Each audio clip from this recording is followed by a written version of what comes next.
we can't have like stuff from like other music and stuff and put it on Yeah, YouTube because because it's you gonna get gotta taken own down. you gotta own the rights or whatever, You can do which, it for Spotify though. well, not a bad idea. My lighting's kind of boof. What's the Motive song? It's some J. Cole song, and he basically starts off by saying, like, "You want to know who Simple Man is?" And then he says a bunch of profanity, and it's really a good song. So, but That's no, the song? yeah, but it's like Motive, like Motiv, and then the number 8. Yeah, I figured. I I figured. was, It says, "You want to know what Simple Man is?" That's it, the actual lyrics. well, I didn't I No, send you. Superman. It's Superman. You really want to know who Superman is? Watch this, pal. I like him. I think he's pretty cool. He's my idol. I can't have no sympathy for explicit language. All this explicit I've seen done made my blood thicker. Spill promethazine inside. I don't know what promethazine is. I'm gonna stop. That Yeah, doesn't sound so good. that's how freaking like locked in I am on this podcast because I was listening to that song the other day and I thought it said Simple Man. If you listen to it, it sounds like he says Simple Man, not Superman. He doesn't pronounce the U very well, Do but you know? Do you know I'll that let you. song? Do you know that song? It's "Welcome to My House." Like, Mm, "Welcome to my house." yes, yes, yes. So I there's a part where it's like, and you know where we've been, and you know yes, what I dude, yes. there's a part where I swear the first time I heard it, I was like, and you know I ride legs. And I heard that. You know Ah, what I I'm saying? see. I You know what see. I'm talking Yeah. about? Yeah, Let yeah, me see if yeah. I can find the part. Um, It's a Flow Rida song, My House. I think so. I'm pretty sure. Pretty sure. I could be wrong though. I thought the guy said Simple Man. He said Superman. So Welcome to for one my today. I think it's called selective hearing. That's also true. Is it Flow Rider? Flow Rida. Yeah. Flow Rider? Rida. My house, Flow Rider. My house, Flow Not Rider. Rider like the university. Rida. Rider. Flow Rider. Flow Rider. What are the lyrics? Do you while you're looking that up, do you guys play music in practice? Um, so with our room, so we have a speaker actually that's in our stereo system that's in our wrestling room. But the plug goes down right underneath it, and there's like a big gap, like in the wall mats, where we have to plug it in. Yeah, And naturally, the cord gets destroyed all the time all the because time. people wrestle into the wall. Uh So I remember when I first came here, it wasn't working, and I made it like high on my priority list. I was like, we need to get this fixed, and ended up getting it fixed. And within like a month, it got destroyed again. Like yeah. the extension cord broke, and we got a replacement extension cord. It broke again. Um, so and then we had Trent Tracy brought like a big boom box, and like that was in our room.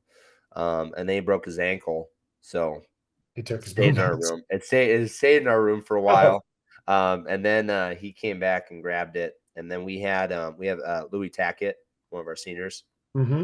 He'd bring in his little speaker. Um, I but like it. he's yeah, after this year he's gone. So I don't know. It's kind of like I mean, we will kind of wrestle and then stop and break things down more and wrestle and then stop and make corrections more. And then eventually what happens is we'll stop it and then we'll start going live or something and then we'll forget to turn it back on. Right, yeah. We actually have a pretty awesome facility where our speakers are built in Bluetooth to the room. Hmm. So it's overhead, you don't got to mess with cords and cables. And one of us coaches and or one of the kids will usually connect to it and play music. The only thing is whoever's running practice, whether it's me or Justin Martin or Brady or whoever, we got to have the phone of whoever's playing music to pause it to talk or to go over stuff or to update because trying to like yell out what drill to work on or yell out whatever, I'm not going to do it over the voice of the music. It's too loud. So but I still Yeah, that'd be remember, fun. I still tell people about our Cal State stories of our coaches Riley Orozco and Coach Mendoza, they had a rule where you could only play music in the room if you were an All-American. So Bryce Hammond was an All-American when we, were incoming freshman. He All-American in 2014, and that was the year we were incoming. And so basically all we listened to was whatever Bryce wanted to listen to, which was just country. And it was like usually like old school country. We And listen to both kinds of music, country and western. yeah, and it was not my favorite music when I first started. Like I hated it. I hated it. But then I grew to love it. I think because we wrestled every day with that music playing, like now I have a strong love for country. Like I love country music more than any other type of music now. But at the time, I was like, what are we listening to? I hate this. Yeah, it kind of gets into your soul a little bit. It I it does. remember we were going to some, I can't remember if we were helping somebody move or it was some fundraiser, but I was in a Roscoe's truck and I kind of just like told them like, Coach, like why do we just listen to country? Like I get it, like you can't control the sound and you can't Yeah. control whatever. Like why do we listen to it? Um, and I think he gave me some coach answer. I don't even remember his answer really. I think it was something like yeah, well you can't control it, so don't worry about it and you can fight it or you can just embrace it and you're not there to listen to music and like all Something that coach speak. inspirational. But I think it's if anything, it's sometimes it's like a distraction, where it's like, dude, you're not in there to listen to music. If it's something to where I think music can kind of control the mood and the vibe. So if you want to really kind of set the tone there, Yeah. but I like that tradition a lot, where it's like, Yeah. hey, if you're not an All American, like you're either an All American or you're a coach, and you get to pick the Yeah. music. Dude, interestingly enough, I went in the Cal State room yesterday and I got there a little bit earlier. I was hanging out with Coach Ernest James, the new assistant coach that's there, and he was sweeping. So I got there. I'm like, "Where's the mop?" So I started mopping. And how do we mop in the room, Sean? Do you go sideways or you go long ways? Long ways. Yes. So I did long ways, and guys are coming in. They're like, "Oh man, that's smart. Like he's going long No. ways." No. Yeah, yeah, yeah. So I No. was like, "Of course, because you have less turns." And Yeah. I told them before we got these new mats, we had old ones with a bunch of holes in them. So whenever you go to the heavyweight side, there would be a bunch of holes. So you just wanted to go long ways. You had less turns. Yeah. And then the mop pad we had, every time you go over the holes, the tape on the holes, it would like pull it off the mop part, so you had to put it back on. But yeah, that blew their minds, and I was like, this makes the most sense. This makes You the got to most go sense. long ways. There's no answer. Like there's no There's other less. option. There's no solution. So we at our room at Frontier is small. I've said it before, but it's like a big square, Yeah, yeah. and they go in a circle. I could see that because it's one mat and you're just hitting the outside and then you're just working in from there like a spiral. Yeah. Totally understood for a square mat. Totally understood for a square mat. Our room is about 2 mats in length, so I do the long route and come back and forth. We actually recently invested in a vacuum, like a little vacuum this Hmm. past season because just all like the hair and like you get those random clumps of You go vacuum or blower? I go vacuum. The blower is nice.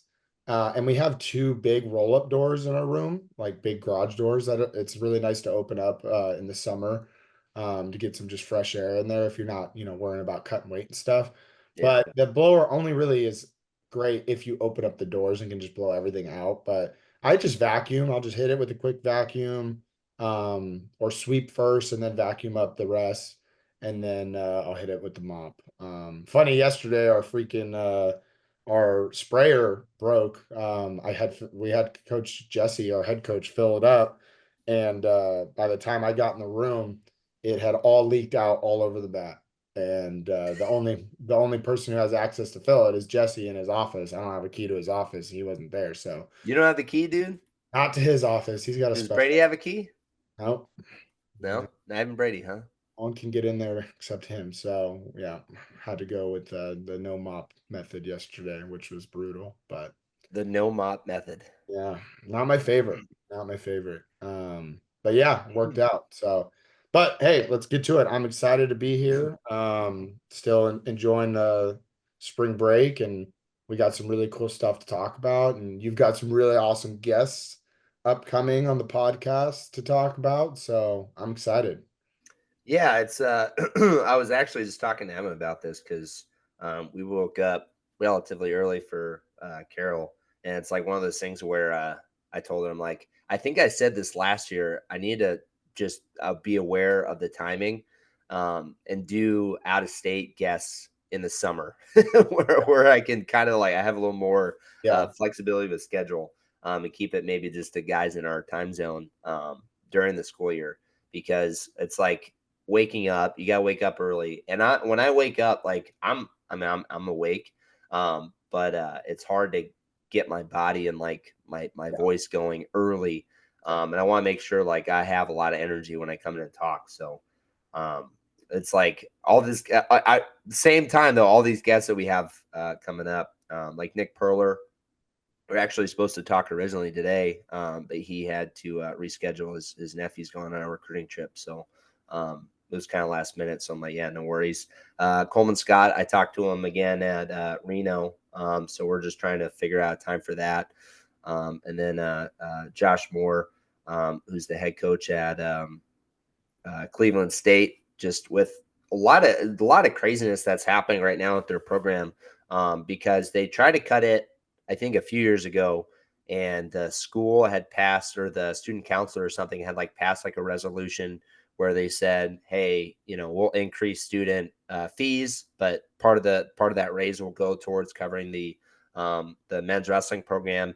And then recently the House in Ohio, the legislature passed basically funding. I think it's like 1 point something $1 million for both Yeah. women's wrestling and men's wrestling, to get the program going. It needs to pass through the Senate, but I'm not sure, just because they have this passed, if they're still going to allow the school's going to allow wrestling back. And the reason they have to do men and women's, I believe, has to do with Title IX.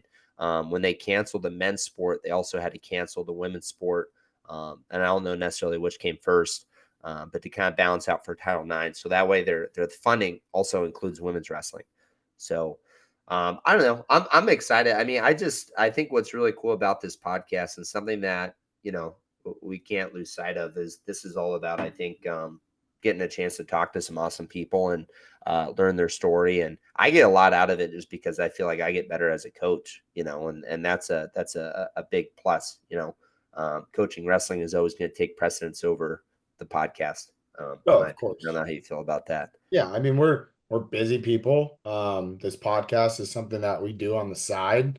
We're not Bosch Mania where this is our career. And That's not that's his career.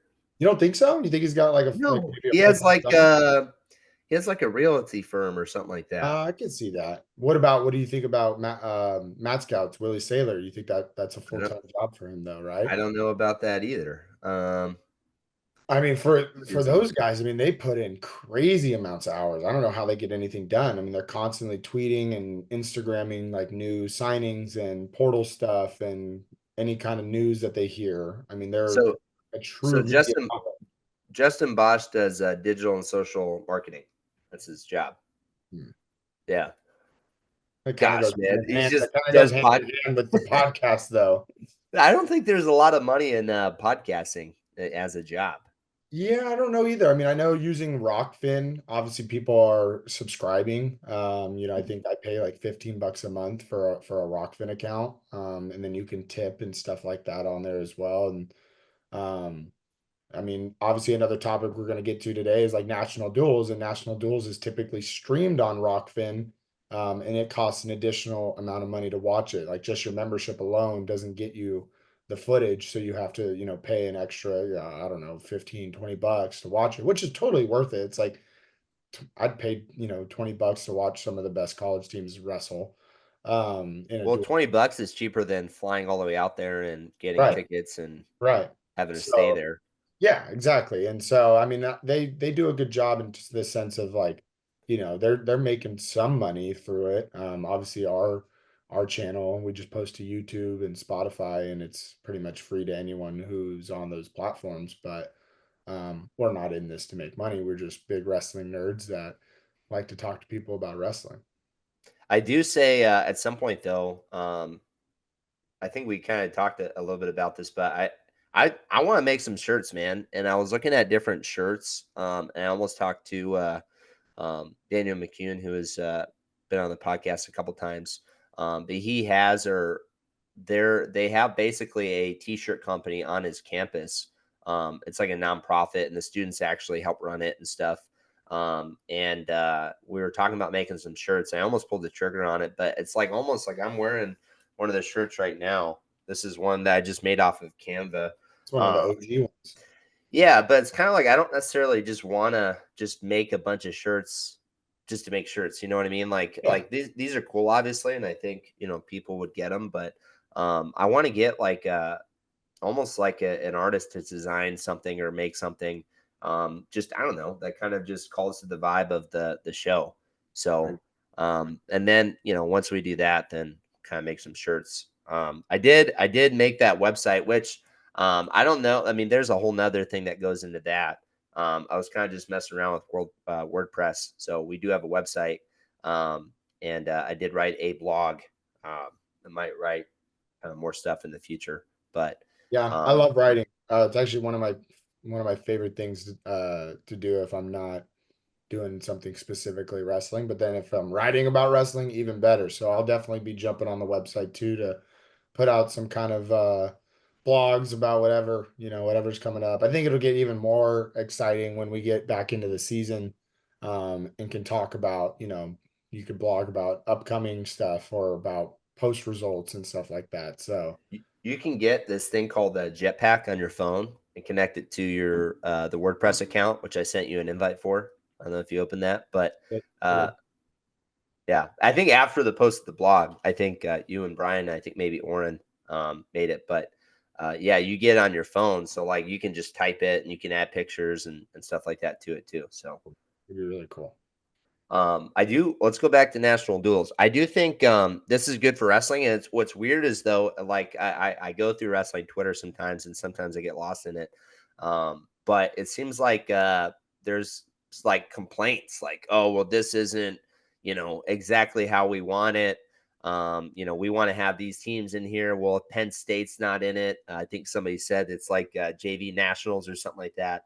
And I think looking back, and I was actually looking at some old like Nick Dardane's film because I'm trying to help one of our guys out with like a pop double, and Dardane's Mhm. have some good stuff from there. But it was at National Duels, and they used to have them at a couple different places. This was at Oklahoma State, but you just get to see some really great matchups that maybe you don't normally see.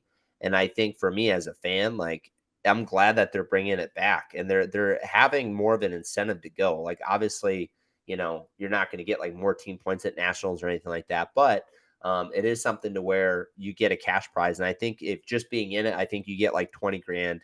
I think maybe placing in the top 3 or something like that, I think you get something out of there. And then if you win it, you get a bigger purse. But I think it's exciting for wrestling. And when you put that kind of money in there, like 20 grand, like may not necessarily seem like a lot, but that probably pays for your trip. And probably then some, but also just brings national eyes to your program. And I think that's exciting. Oh, it's great. I mean, everyone talks about, like, having a true national duels tournament to determine a national champion through dual meets. And I think as wrestlers and wrestling coaches, we can agree that duels are the most exciting part of wrestling, but they're super, I guess, underutilized in the sense of, it's just one team versus one team meeting on, a random day of the week and wrestling and then moving on. And most of the time it's conference on conference. Occasionally you'll get conference tournament or matches that are exciting, but national duels is as close to what we're going to get there with the NCAA.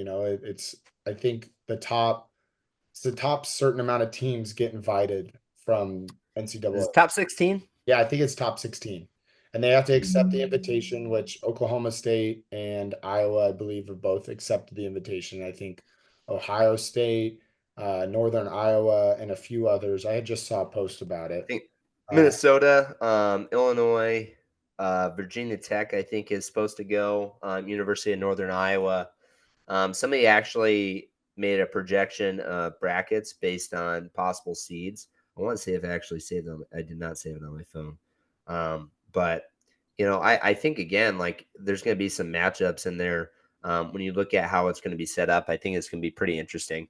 Yeah. And again, just going back as a fan, like that's fun. Like I'm excited. I was even saying in our group chat, it might be cheaper to go to that than Cleveland and Oh, still get to hell, see for some good sure. wrestling. For sure would be cheaper. And I think that'd be super fun to go to.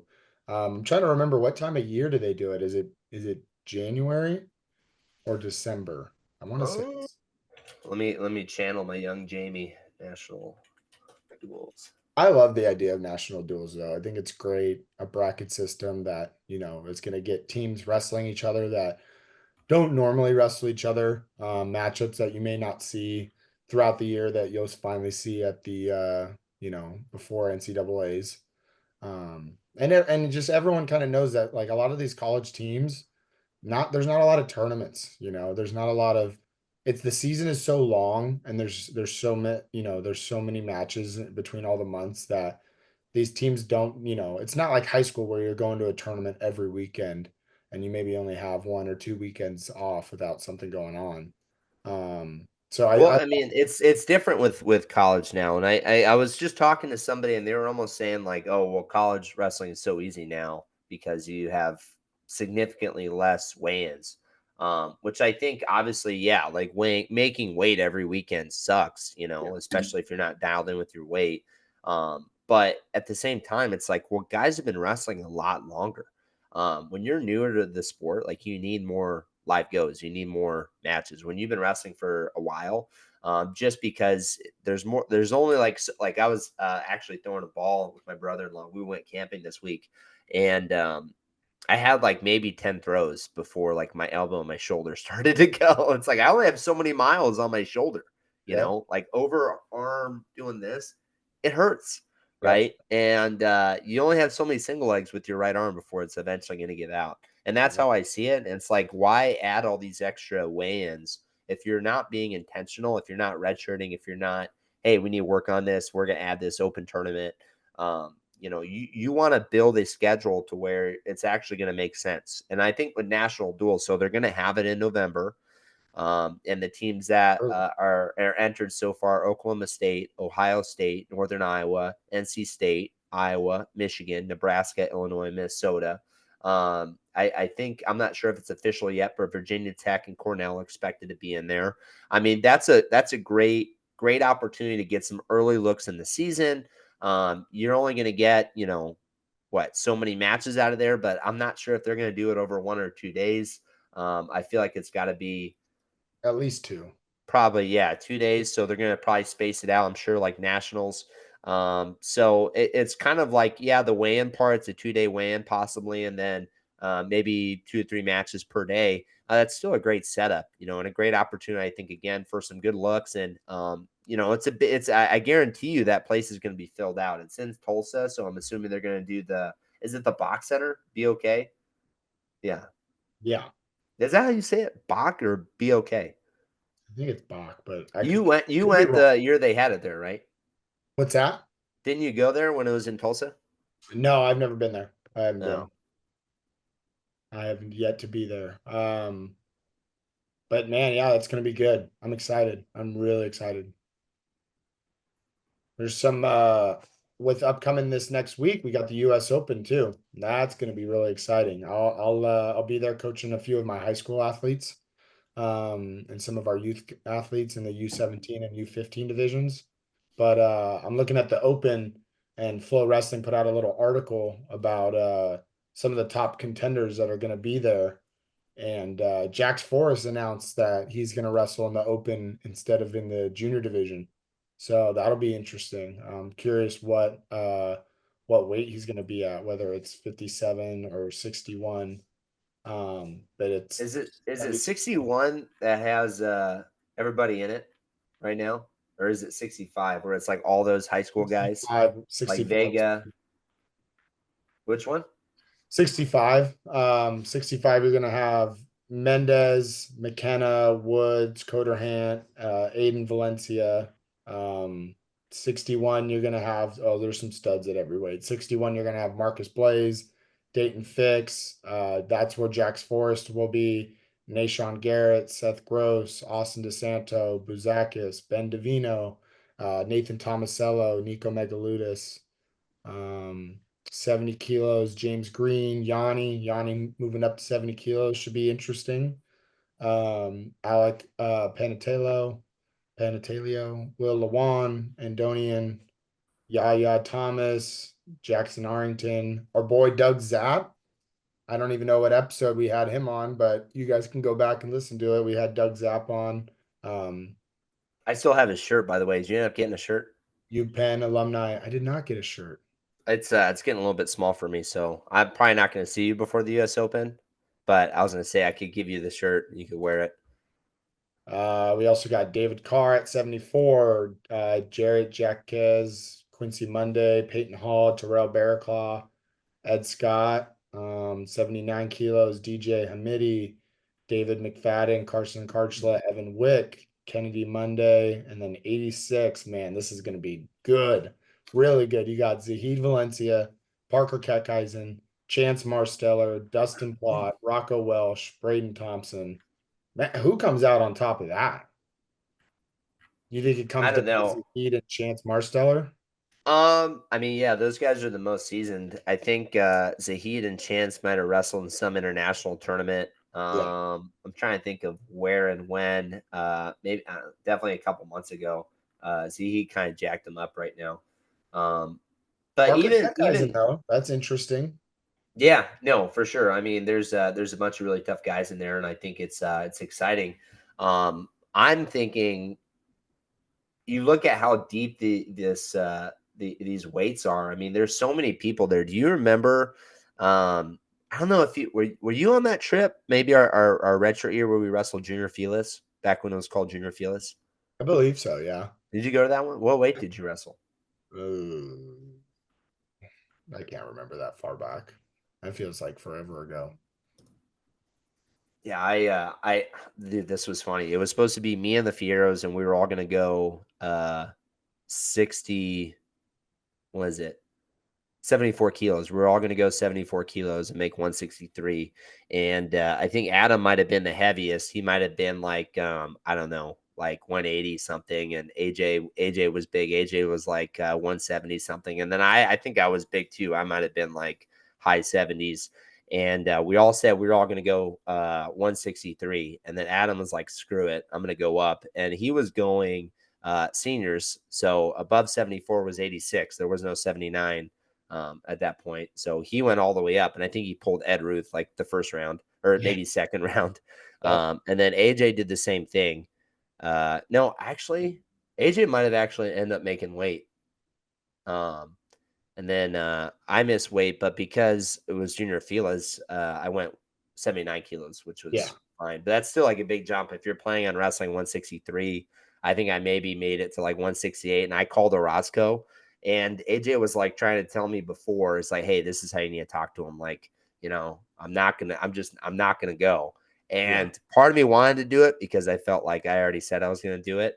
So I was like, Coach, like, I don't think I'm gonna make it. Like, it's not coming off right now. Just all the excuses in the world to not make weight. And Russ was like, all right, you'll be fine. And then started like giving me a game plan to follow. And I Right. hung up with the phone, and AJ's right there is like, you idiot. Like, that's like that's not what you're supposed to do. And I think we were driving to Vegas and ended up just breaking. I'm just like, screw it. I'm going up. And I had like a bunch of water. But Brutal. it's a fun Brutal. tournament though, and I think what's cool is everybody is wrestling in the same venue. You know what I Yeah. mean? Like the seniors, the juniors, the cadets, like everybody's in the same spot. And I don't know, it's cool because I mean, I remember being at the tournament and be like, all right, there's the Iowa corner, and there's like Brent Metcalf and Tony Mhm. Ramos and Derek St. John and the Brands brothers, and they're getting warm. And then like, you brush past John Smith and Coleman Scott, and those guys are there. And I think it's just, I don't know, it's a fun event to be at. Yeah. I'm excited. I'm really excited. It's gonna be fun. It's just a long week. I'm driving out Wednesday morning. and I'll be there till pretty much Sunday evening. So it's going to be a long week, but it'll be totally worth it. I'm super excited. I'm going to get to watch some of the best wrestling in the country in front of my face. So can't argue about that. Just got a lot coming up, got this, got Western Regionals coming up in early May out in Utah. We'll be there at that one. That'll be fun. So we're flying into some tiny little airport in Utah and You then guys are flying? yeah, just a 10-hour drive is not. We're driving, boy. Yeah, I'm good. We're gonna leave. We're gonna leave. So we're just doing freestyle, but we're gonna leave. I'm gonna push for this. We're gonna leave Thursday after school. Tori and I are gonna be driving the van. Halfway through, we'll switch. We'll get there at like 6 in the morning. Oof. I'm gonna try to see if maybe we can stop somewhere and get a workout in and kind of like turn it into a little bit of a wrestling trip. Yeah, And then yeah, weigh-ins are at 5, so we'll check yeah. in at Airbnb and then go from No, there that's great. and drive Why back why not Sunday. do Greco? We just haven't been putting a lot of time into Greco. We have been doing Greco one day a week, but it's kind of like one of those things where it's like, all right, if you factor in additional costs for travel, entering for both events, I got to take another day off of work. It's like you factor all that in there, and our guys really haven't been training it. With freestyle, it's like we spent a lot of time on finishing and hand fighting, and I think we can be competitive in freestyle just with Yeah, that. But the understood. Greco stuff, it's like I don't know. I'm trying to think of like what's a comparison with other sports. It's hard. I mean, what other sport has three You're different like styles? maybe a freestyle swimmer, right? Yeah, And yeah, then Greco is like doing the backstroke. yeah. And It's if you've it's never like yeah, it's practiced it, swimming, but it's like it's a yeah. different thing. That's probably the closest comparison that you can get because like I can't think of another sport where there's like multiple styles within it. Well, like football, you have like offense and defense. There's like blocking skills, and then you're like shedding, like there's that stuff. But then there's kicking and punting. Yeah, Like that's like a different sport it's like a sport yeah, within the sport. yeah, yeah. And usually those, they'll try and snag a soccer player for the kicking team.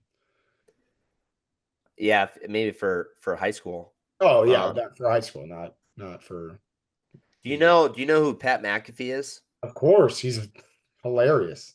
Dude, he's probably one of my favorite he has one of my favorite that's probably one of my favorite podcasts. And it's cool just to kind of see it evolve to where now it's like a show on ESPN. Huge. But he talks about how he got drafted, and I think he was a kicker, like he would do kickoff and he would do punting. Um, but I think they asked him when they were going to draft him, like, "Hey, can you hold?" Because they had, I think Adam Vinatieri was their actual like field goal kicker, and he goes, Yeah. "Yeah, I can hold." And then he got there and he asked Adam Vinatieri, he's like, "Hey, I have no idea what I'm doing. Like, can you help me?" Like, just completely like had just like, "Oh yeah, I can hold a kick." And then after he got drafted, was there? He's like, "I have no idea how to hold a Yeah. kick." Teach me. I need help. That's hilarious. Yeah, his show's great. He just did like a sumo wrestling thing. Did he really? Yeah, he hosted an event and they had like a sold out arena and they brought like two sumo wrestlers and like a bunch of people there with like beers and like a huge arena. Like how you think of like Mechanics Bank, like it was sold Right. out. Yeah, the guys from the podcast there. I think Shane Gillis was reffing. Oh, I did see this. Yeah. I saw the Yeah. video of Shane Gillis reffing. I didn't know that was a Pat McAfee event. Yeah, That is dude. funny. That is funny. Yeah, that I did see the clip of Shane in the middle of those two dudes, and God, that would be hard. I mean, going against a guy like that of those guys' size to do sumo wrestling, like no, we'd get planted. I mean, I'm sure you've played that game at some point where you play sumo, or like maybe you do Yeah, like a kids wrestling, and hey, control in the center, yeah, plant in the middle. When I do our kids wrestling stuff, I'm a little bit extra. I do the whole like, and like I slap and I yeah, do the stomp, yeah, Um, but I think it's like it's basically the same thing, except you can grab, like they grab there's a Japanese word. I don't remember what they're called, Yeah, but whatever the the waistband. tire is. Yeah. Yeah, not the diaper. It's not a diaper. No, but yeah, there's techniques where you can grab it, and it's kind of similar to judo where you can kind of use it to your advantage of like gaining position or getting your hips in and stuff like that. But those guys are just so big. Like I don't want any part of that. I Those guys think there's are weight massive. classes. Well, their weight classes are way too big for us. So There's like I think it's big and bigger. yeah, we would have to chicken fight just to add up our weight total to equal theirs. We could do it. I feel like how big do you think you could get? If I try to put on as much weight as possible Yeah. in like a non-gross way or in a gross like in a gross way. Just you just need to put on size. Like I mean, I think you can get as big as you really want, and in that sense, like I could probably get up to 300 pounds, but would it be do you think healthy? you could get to 300 pounds? Yeah, I would look disgusting, but I could. How long do you think it would take you? Uh, like 8 months to a year. It'd be a while, dude. That would be not fun. I would not enjoy that. I'm actually wanting to lose weight, not gain weight. I keep thinking about losing weight. It's not like we're I fat. have nothing to follow that up. I just keep thinking about losing Not like weight. we're fat. We're retired wrestlers who were, a little over 200 pounds and we're just living life. Are you retired? Yeah. Do you put your For shoes now. on the mat? Not yet. I'm kind of like the Thomas Gilman where, I just could just jump back in at any point. Yeah, it's like, are you retired? Yeah. Are you retired?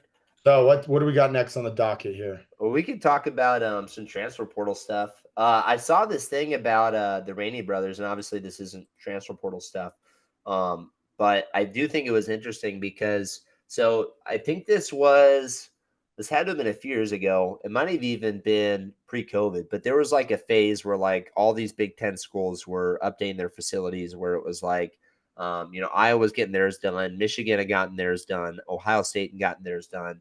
And Mike Poeta, I think, had met with even some of these coaches and were like, "Hey, can I just see, what yours looks like?" And they were Illinois was going to build one, and their wrestling room, I think, is old, and then also doubles as like the workout room, I think, for their state tournament.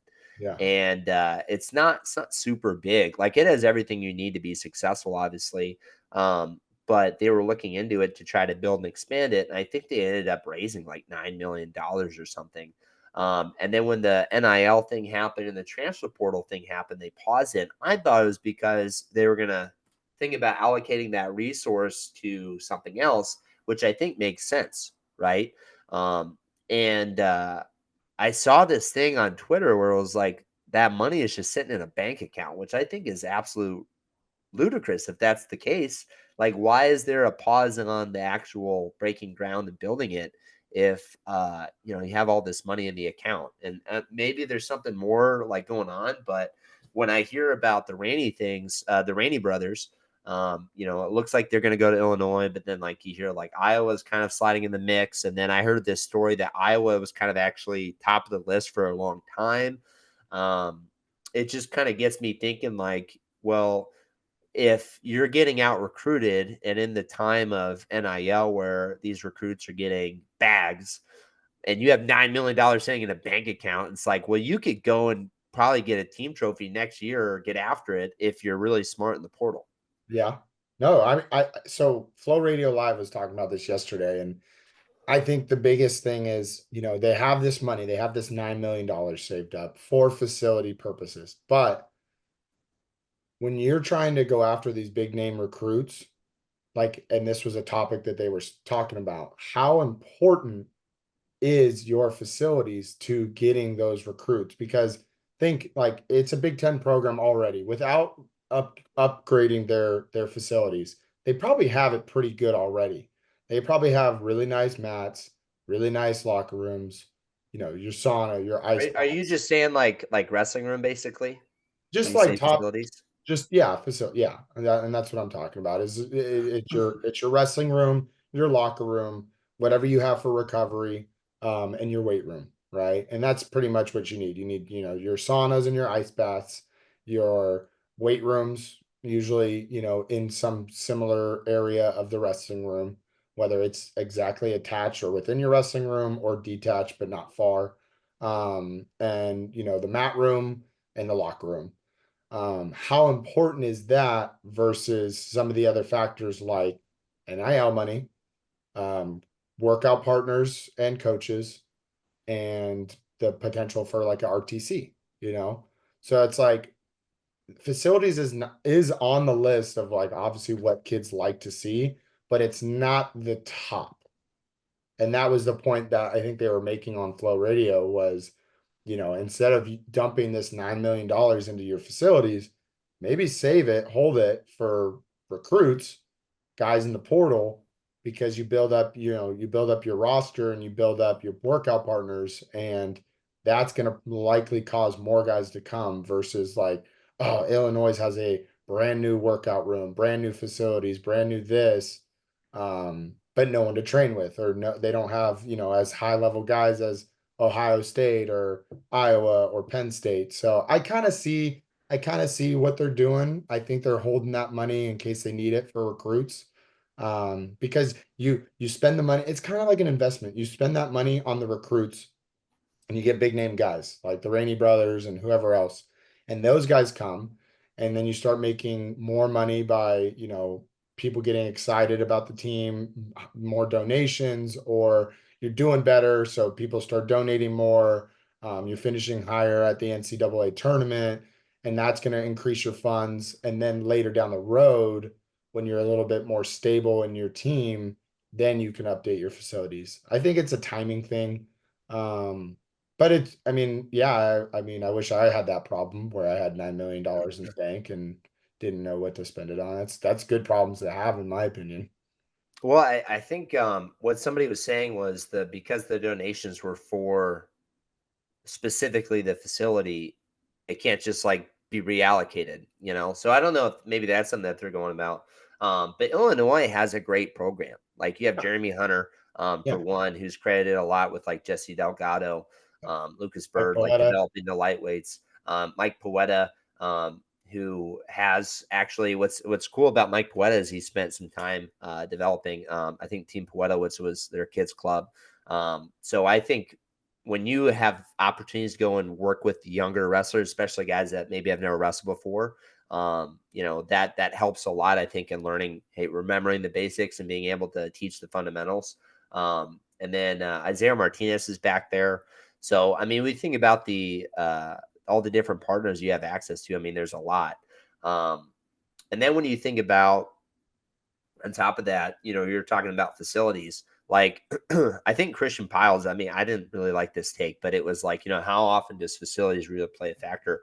Well, I mean, just talking to Brock Rios, our guy that just committed Chattanooga over CCB, he's like, he likes CCB. It's comfortable, it's close to home. But you go to Chattanooga and it's like they have a performance center. Right. Like they have a nutrition program. Like Yeah. they have specifically a strength and conditioning coach that builds you specifically for wrestling. They have an academic performance center, and CCB has some of these things. But when we think about facilities, it depends on their recruit. Like I don't think anybody walks into a wrestling room. It's like, oh, this is like the reason I'm committing. But it's like icing on the cake to some extent. No, And for when you sure. think about how hard Division I college wrestling can be, and what isn't hard when you're trying to be the very best at it, when you look at some of these facilities, like our guy Brock, like he is very much, is super dialed in with everything. Like he is a 4.5 GPA, like takes his academics very seriously. So like if he's struggling with the class, he's going to need to go have time to go study and go be quiet and go get some help. He's very dialed in with his nutrition, right? So it's like in his recovery. So if they have like a cryo tank, like that's like, oh yeah, this is good because I understand the value of it, you know. Yes.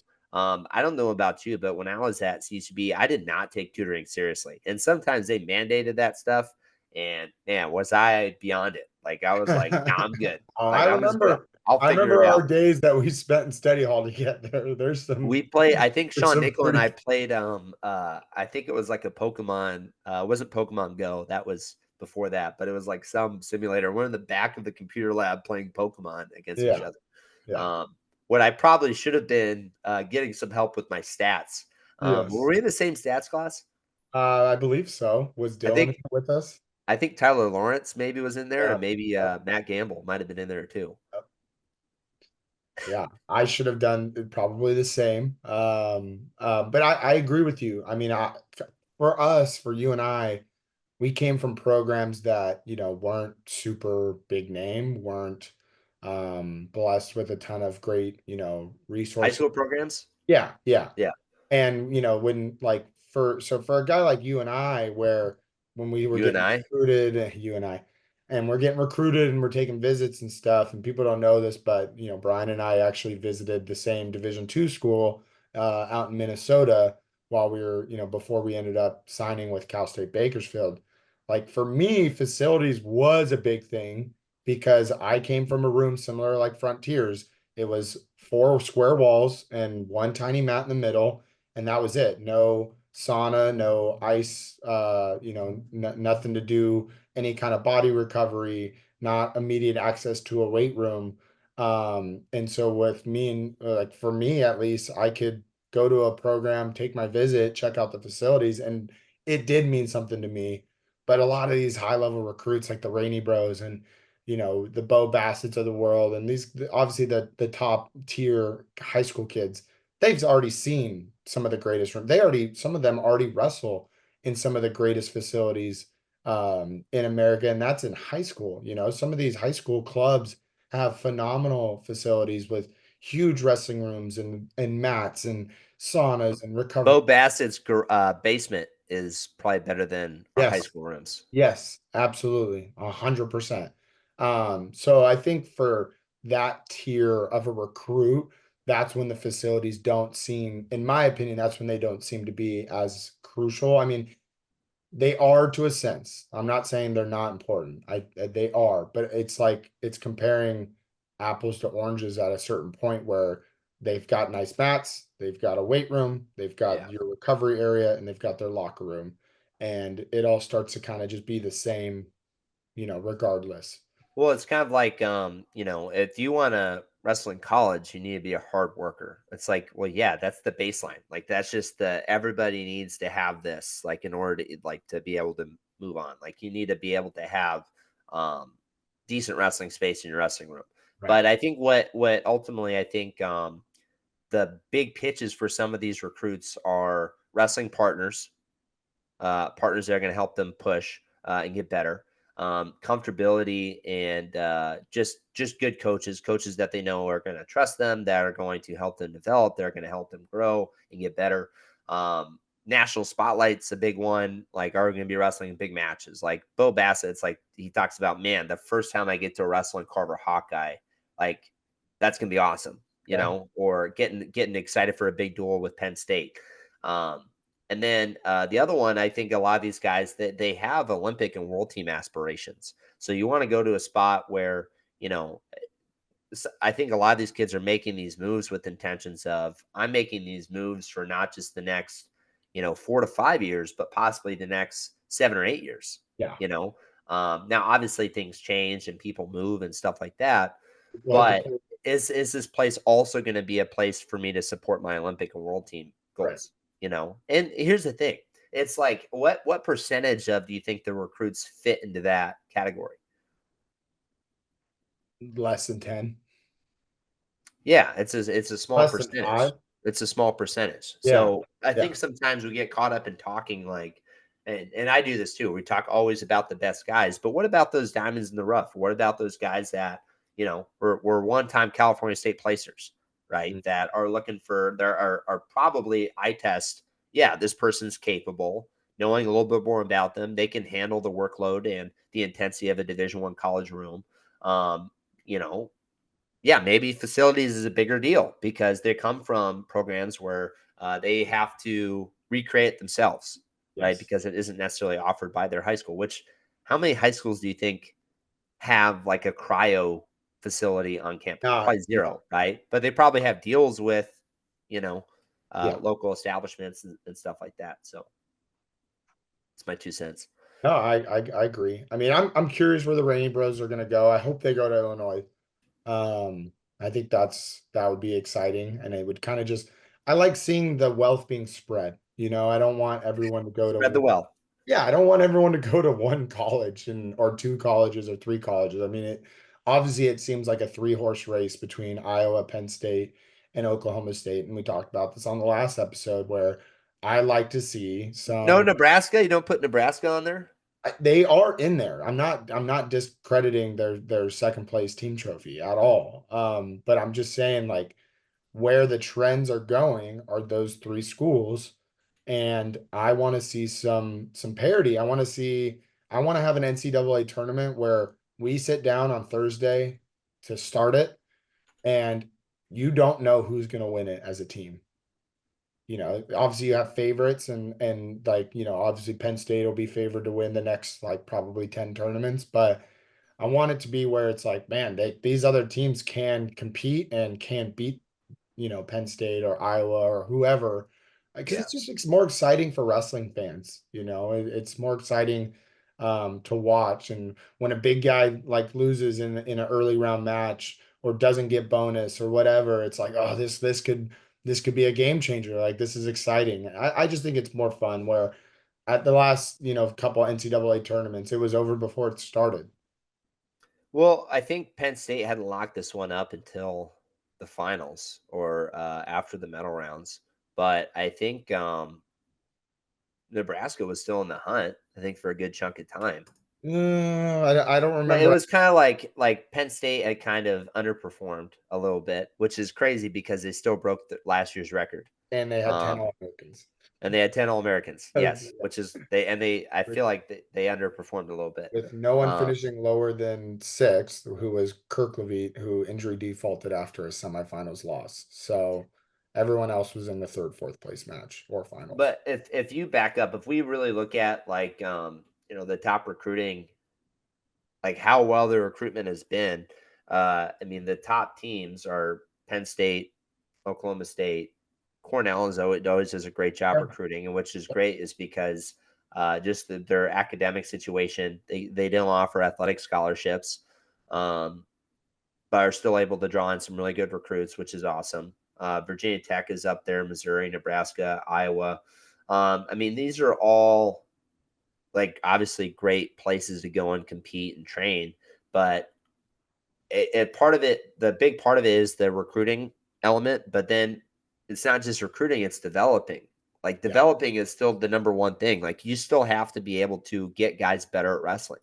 And I think one thing that I think gets over talked about is well, you just go find somebody in the portal, but it's like how about you develop your guys? Like, Yeah. like Right. you're spending all this time and money, and yeah, it's you say it's an investment. And I agree with that, but it's not like you're going to necessarily like if let's say we put 500,000 or whatever the money is down for Bo Bassett to come to your program, whatever that deal is. How much of that? How much money you're going to make because of Bo Bassett? Well, Like, are you I making think the he's same an amount outlier. back?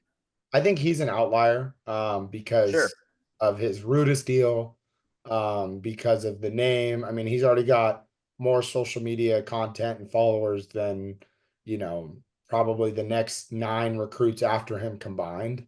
Um, so I think he's an outlier in the sense of like what he can bring financially to a program. I mean, and think of it this way, Iowa already sells out pretty much every duel. They already, are probably going to make as much as they can, but getting a guy like Bo just is going to bolster everything, in my opinion. And that's why I kind of think he's an outlier because, he's got such a huge name in wrestling and his content and Brutus deal is bigger than most of the stuff that you're going to see even with the top college guys. Um, but I get what you're saying. I totally get what you're saying. I also want to revert back to Cornell. This past weekend we were at our freestyle state tournament, and the Cortez brothers were there, and I got to kind of hang out and talk with them a little bit. And they'll be going out to Cornell this summer to start training, and they were there wrestling and also reffing, which was pretty cool. And man, I didn't really never talked to them before, but they're really good kids and Yeah. super excited for them. I think I'm rooting for them. I think they're going to be really successful. I think the plan is for them to go 33s and 41s. And I'm curious to see how they develop. I think they'll do really well under Coach Gray. And I'd love to see them in the starting lineup, maybe not this next year if they take a red shirt, but the years after. They're going to be fun. And I think they're a little bit slept on in the sense of like, obviously in California, um, they have a lot of hype behind their name, and on the freestyle and Greco circuit, they're very competitive as well. But like those two could go toe to toe with some of the best guys in the country in folk style, in my opinion. So I'm rooting Yeah, for them. I'm rooting for them. yeah, Shout out the Cortez Bros. yeah. We it'd be cool to get those guys on at some point. I think what we've been doing a little bit, it's almost like not necessarily. I mean, they can announce on the podcast or whatever, but I think it's interesting to talk to guys um, on why they committed to their school. Like, what was the reason? Like, trying to understand, like, why'd you decide to go to this place? Like, it would be cool to have those guys on, and be like, why Cornell? Yeah. And we could maybe guess why, but it would be cool to hear them say, and obviously gives them an opportunity to promote themselves, but also promote where they're going to be going. Right. And everyone goes, I mean, everyone has different reasons. Obviously, a school like Cornell, you factor in academics and the success that you'll have, in your post wrestling career with an Ivy League degree. But yeah, I mean those two dudes are studs. 2-time state champs for each of them. Kind of crazy how their careers matched like almost like perfectly. I think they both won it as freshmen. And then I think they both took like second one year together. They both took third one year together, and then they won it again as seniors. And I could have those mixed up. Don't exactly quote me there, but they almost matched perfectly through their careers, which is that's wild. And I wonder if that would continue through college. Like if one is crushing it in NCAA's, is the other one going to crush it? Are they going to place the same at NCAA's. That'll be interesting. But yeah, they're I good. They're real good. There's I think Big Ten Network did a documentary on the Brands brothers, and it's pretty good. But they talk about how, like, what does it feel like? Are you watching each other before you wrestle? Right. And I think Terry might have been the lighter one and Tom was the heavier one, or maybe I have it flipped. But they would be like, oh, well, if he won, then like I have to win, Yeah. or like I gotta win too. But Yep. if he lost, then it's like, dude, I really have to win now because like it's not just for me, it's for him too. Yeah. No, I don't have siblings, so I can't speak from experience. But I'd imagine if I did have a brother who wrestled, it would have been something similar like that. Because that competitive edge, kicks in between brothers, and it's like, no, I can't let him have this one over me. Like I gotta go out there and dominate. If he got a decision, I'm gonna get a major. If he got a major, I'm gonna get a tech fall or a fall. That would be pretty cool. That would be really cool to Yeah. see. Steve and I were making pizza, and it was me and Steve, and then Emma and her younger brother Dylan. We're all making pizza, and we're on the countertop, and like, I kind of can figure out the dough thing. Like I've never really done like the actual make the dough from Yeah, scratch and like get it yeah. anywhere, whatever. And Steve's doing one thing, and I'm trying to do it and make mine look better than his. And we're basically getting an argument over nothing. And I look over at Emma and her younger brother, just looking at us, just like laughing, because we're fighting. We're not fighting, but it's like Yeah, getting heated over like brothers. he It's said he brothers. said my Brothers. my dough looks like crap, and I'm like, well, you know, whatever. I said something back, and it just went on and on. Dude, what's funny, and you made me think of this when I was younger. So Steve is 10 years older, and then Michael is 11 and a half years older. So they were out of the house when I got into middle school, and I remember I remember people, I wasn't an only child, but for some reason I had in my head, my mom said lonely child. So I'm Okay. like, I'm not an only child, I'm a lonely child, A like, I'm all by lonely child. myself. Yeah. My brothers are gone, they left. That is Were funny. you a lonely child or just an only I child? mean, I played a lot of sports growing up. I didn't wrestle growing up. I just played baseball mainly and soccer and some other stuff and kids in the neighborhood. So I always felt like growing up, like I wasn't just sitting at home by myself, bored all the time. Had stuff to do constantly. But I think that helps. And obviously, sports just kept me super like locked in with, other kids and kind of always doing something. So I wouldn't say I was a lonely child, but I definitely was an only child, that's for sure. I've got right now on Flow Wrestling the current updated list of the portal, and I saw a name that surprised me, and I didn't know this individual was in the transfer portal from California. From Cal Poly, sophomore Dashiell Lamer is in the transfer portal. I did not know that. Yeah, he's 84 pounder. I think I don't want to say it and be wrong. Let me find it first. I find that one interesting mainly because Yeah, his brother's in the portal too. isn't there Chances. two other Lamers at Cal Poly? Yeah, there's three total. There's Chance. I'm not sure Legend. I think Legend might still be there, and then Dashel, Yeah, I don't see the other one on here. which they were really great pickups. Really just kind of coming from actually I think the Corvallis area in Oregon. So great pickups. Mhm. Another California stud, Oakdale alumni, Caesar Garza, Michigan State is in the portal. And I think he's got at least 2 years of eligibility left. I Just really like the way that he wrestles. He's great. He's great. I've Yeah, talked to him a few times. Obviously when he was still at Oakdale, I would talk to him there, and he's been out at Michigan State. Interested to see where he ends up going. Trying to see if there's any more California kids. Oh, one of the Joffrey brothers. I believe it's Michael. Michael is in the portal, and I believe the other one already went in as well. The Joffrey brothers from Buchanan. Where is that? Joffrey. yeah, it's interesting. It's kind of the adding a whole nother dynamic to recruiting. I was talking to Smith and I was talking to Coach Ernest about just the portal stuff, and it's like they're needing to kind of add some upper weights for next year, and they got Adam Stanley, who's a state placer from BHS, who's kind of dealt with some injuries a little bit later in his career, but it's like, hey, we need to fill some depth at our upper weights, and it's kind of late in the recruiting for the high school.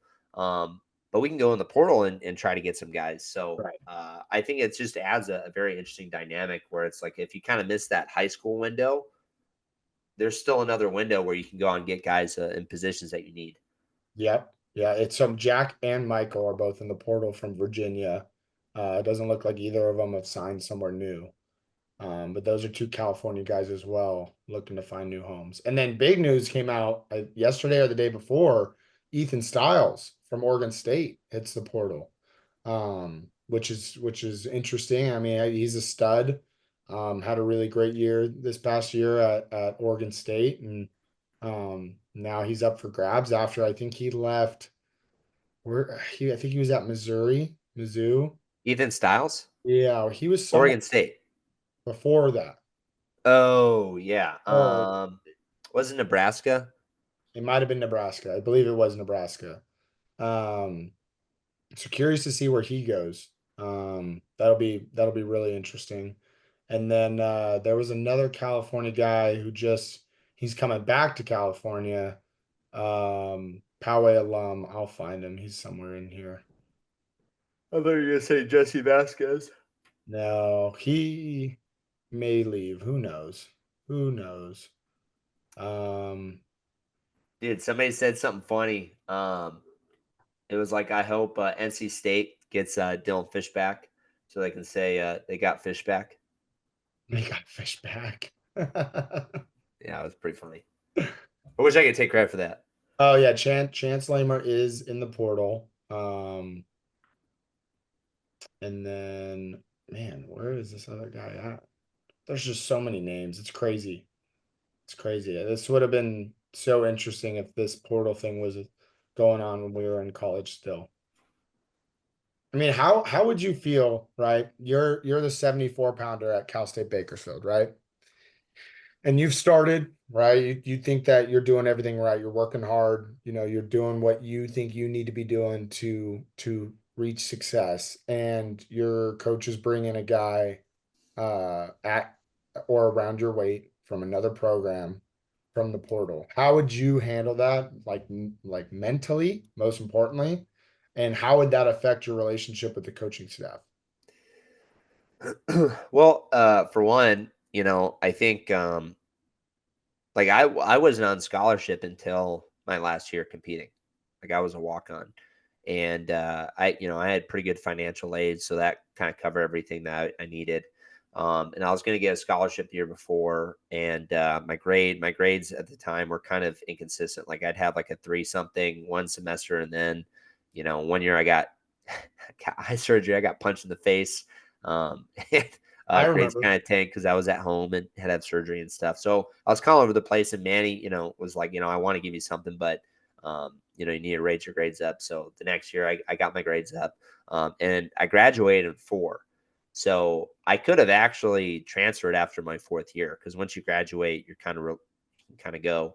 Um, and one thing too is my freshman year, obviously, we were brought in and we were behind some really good guys. Like, you were behind Spencer Hill, who is a senior, who's pretty tough, and Coleman Hammond. And, for me, I was behind Adam and Bryce, who were both really tough guys.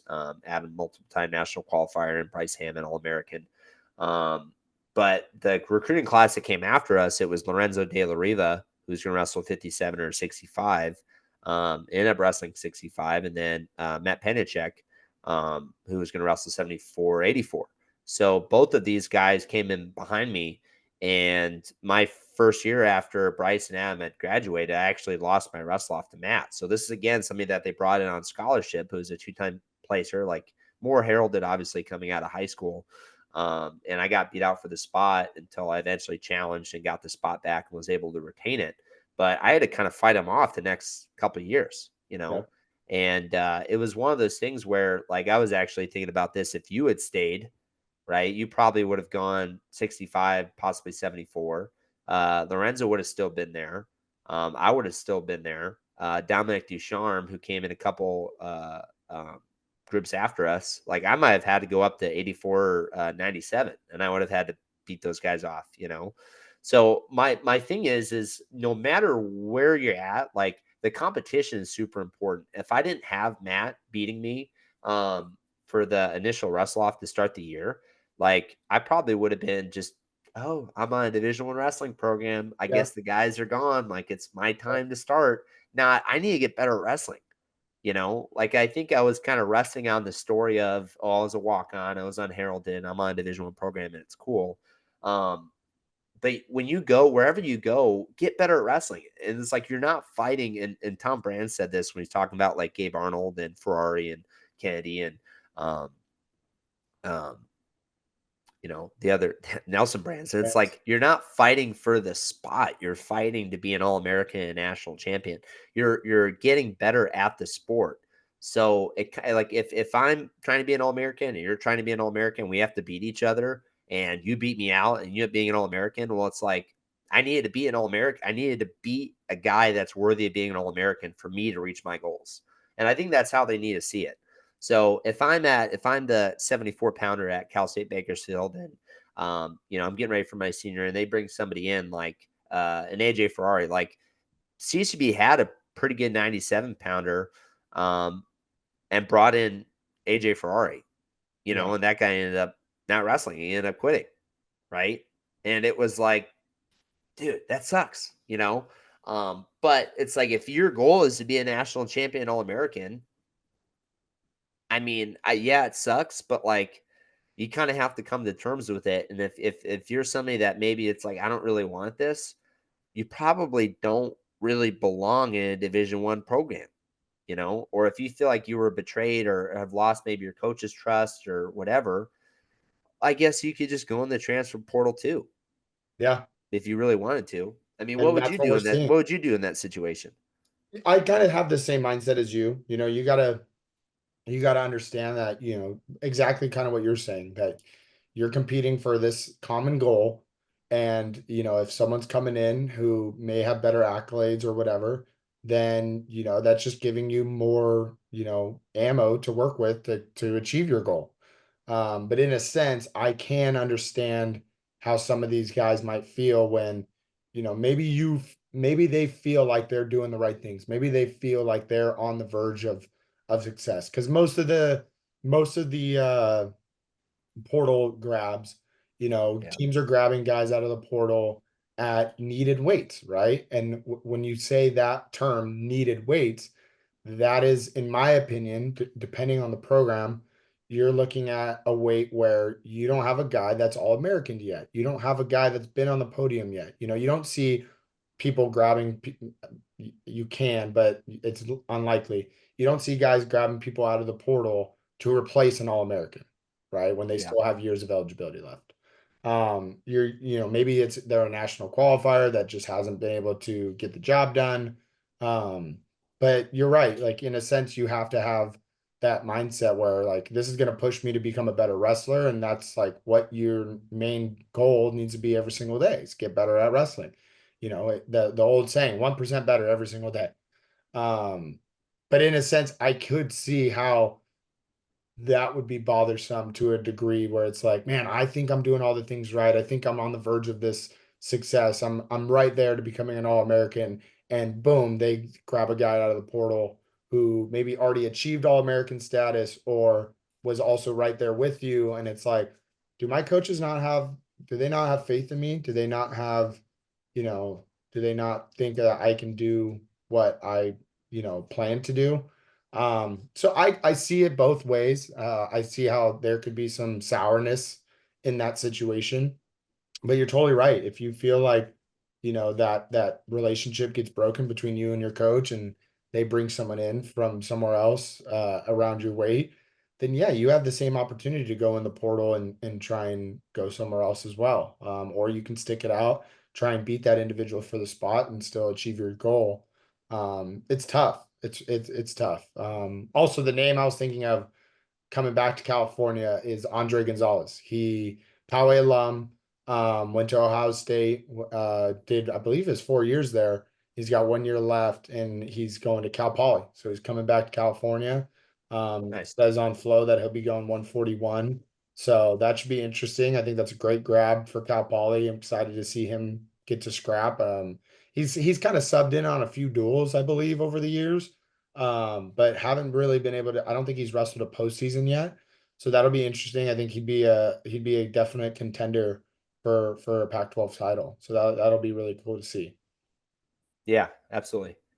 Well, man, you got anything else? No, I'll try and get some interviews out at US Open. See what I can do out there, talk to some people. Maybe I need to buy a mic when I go before I go out there. Dude, if you buy a mic, no, back up.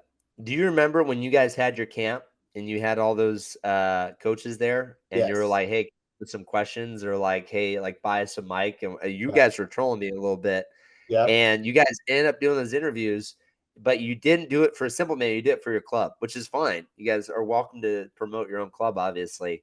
But let's say you do these US Open Yes.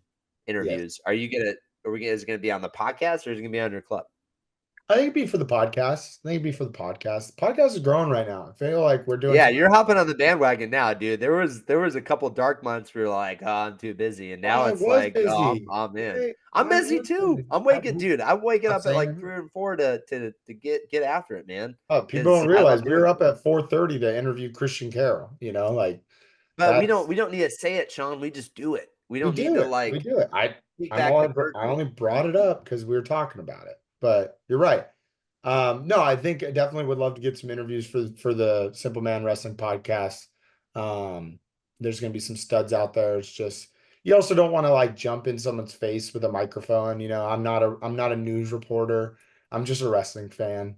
But if I get the opportunity to chat up with someone and chop it up a little bit, absolutely, I'll try and make it work. And yeah, I'll go on Amazon today and see what kind of microphone I can purchase. And don't forget, you did some interviews. You did some interviews with a microphone, and guess what was off? Yeah, but I redeem myself. Like Work. there's a process that I need to get better at if I want to do that. Um, yeah, Yeah. that was amateur hour, and those were some good interviews too. Yeah. It Just happens. It in the happens to wrestling the realm. best of us. Happens to the best of us. So make sure you check, make sure everything's on, play with it before, Yep. make sure it sounds good. Absolutely. Oh, another California guy that I don't want to leave out. Okay. Luke Gayer from Calvary Chapel is leaving Rutgers and he's coming back to California as well. He will also be at Cal Poly. So another exciting California guy coming back home to finish out their college career. Hopefully, if I miss a California guy, don't take it personally. I'm Take scanning it through. personally. Take it personally. Sean will be at the U.S. Open. Just send me a DM and I'll send you where he's staying. You guys Yep. can beat him up. There we go. There we go. Awesome. Yeah, we'll have a lot to talk about after this next week. Yeah, I'm excited. Yeah. Hey, thank you guys for listening. If you guys could like, subscribe, we're on YouTube, we're on Spotify, we're on all the social media platforms.